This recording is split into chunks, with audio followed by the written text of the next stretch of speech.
30 araw na flexible vacation ibibigay ng Department of Education sa mga guro ng pampublikong paaralan. Inanunsyo ng Department of Education o DepEd na bibigyan ng 30 araw na flexible vacation ang mga guro mula April 16 hanggang June 1.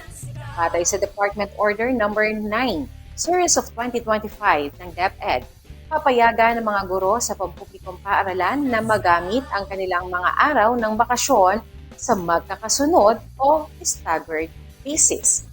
Kabilang din sa mabibigyan ng katumbas ng isang buwang bakasyon ay ang Alternative Learning System teachers at ang mga nagtuturo ng Arabic language and Islamic values education classes. Sinabi ni Education Secretary Sani Angara na ang layunin ng bakasyon ay upang makapagpahinga ang mga guro at mag-aaral kasama po ang kanilang pamilya matapos ang academic year.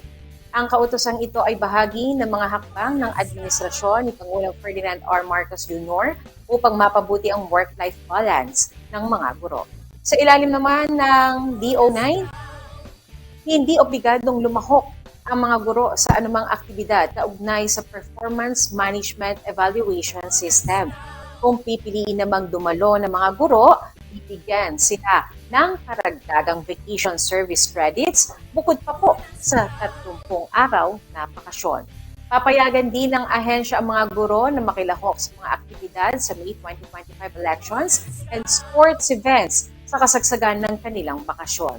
Hindi naman kasama sa vacation benefits ang mga school heads dahil sila ang responsable sa pamamahala sa paaralan sa kasagsagan ng bakasyon, subalit entitled pa rin sila para sa vacation at sick leave credits sa nasabing period.